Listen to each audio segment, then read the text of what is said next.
ടൈംസിൽ അത്ര എളുപ്പമല്ല എന്ന് എൻ്റെ ഫ്രണ്ട്സ് പലരും പറഞ്ഞിട്ടുണ്ടെങ്കിലും ഞാൻ ഇത്രയും കരുതിയില്ല. അതുകൊണ്ടാണ് വീഡിയോസ് ഒന്നും ഇടാതിരുന്നത്. ചെറിയ മടിയും കാര്യങ്ങളൊക്കെ ഉണ്ടായിരുന്നു. എന്തായാലും നമുക്ക് ഇനി വീഡിയോസൊക്കെ കണ്ടിന്യൂസ് ആയിട്ട് ഇടാം. രാവിലെ തന്നെ ഗോവിന്ദേട്ടൻ കൊല്ലം വരെ പോയിരിക്കുകയാണ്. അപ്പോൾ നമ്മുടെ ആറ്റം അവിടെ ചെറുതായിട്ട് പൊടിയൊക്കെ പിടിച്ച് കിടപ്പുണ്ട്. അപ്പം ഞാൻ കരുതി ഇന്ന് പ്രഷർ വാഷറൊക്കെ ഉപയോഗിച്ച് കഴുകി നോക്കാമെന്ന്. ഗോവിന്ദേട്ടൻ്റെ വണ്ടികളാണ്, അതുകൊണ്ട് നമ്മൾ സൂക്ഷിച്ചൊക്കെ വേണം നമ്മൾ കഴുകാൻ. അതുകൊണ്ട് ഞാൻ വളരെ ശ്രദ്ധാപൂർവം ഞാൻ ആദ്യമായിട്ടാണ് വണ്ടി കഴുകുന്നത്. അപ്പോൾ ജസ്റ്റ് ആദ്യം ഇതെല്ലാം ഒന്ന് പ്രഷർ വാഷ് വെച്ച് ജസ്റ്റ് ഒന്ന് ആദ്യം ഒന്ന് കഴുകിയിട്ട് പിന്നീട് ഞാൻ മറ്റേ അവരുടെ എന്തൊക്കെയോ സാധനങ്ങളുണ്ട്, ആ സാധനം എല്ലാം വെച്ച് ഗോവിന്ദേട്ടൻ ചെയ്യുന്നത് പോലെ തന്നെയാണ് ഞാൻ ഓരോന്നും ചെയ്യുന്നത്.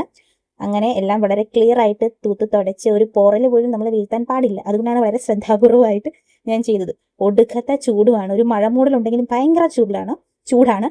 അപ്പം അതൊക്കെ കഴിഞ്ഞ് ഞാൻ വളരെ ശ്രദ്ധാപൂർവം വണ്ടിയൊക്കെ കഴുകിയപ്പോഴത്തേനും ഞാൻ മടുത്ത് പോയി.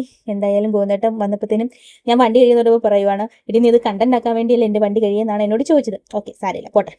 ഓക്കെ, എന്തായാലും കൊള്ളായിരുന്നു. വണ്ടി കഴുകി നല്ല കുട്ടപ്പനൊക്കെ നല്ല തിളങ്ങി കിടപ്പുണ്ടായിരുന്നു. ഞാനിപ്പോൾ പെട്ടെന്നാണ് വണ്ടി കഴിയത്. പക്ഷേ ഗോവിന്ദേട്ടൻ ഒരു വണ്ടി കഴിയാനായിട്ട് 1 മണിക്കൂർ വരെ എടുക്കുന്നത് ഞാൻ കണ്ടിട്ടുണ്ട്. അപ്പോൾ എന്തായാലും ഒരു എഫോർട്ട് ഞാൻ മനസ്സിലാക്കുന്നു. എന്തായാലും ഗോവിന്ദേട്ടൻ ഒരു ചെറുതായിട്ട് സർപ്രൈസ് ആയിട്ടുണ്ടെന്നാണ് എനിക്ക് തോന്നുന്നത്. നീ കഴിക്കുമോ എന്നൊക്കെ എന്നോട് ചോദിച്ചു. അപ്പം അത് കേൾക്കുമ്പോൾ തന്നെ സന്തോഷമുണ്ട്. എന്തായാലും അടുത്തൊരു വീഡിയോ കാണാം. Okay, by.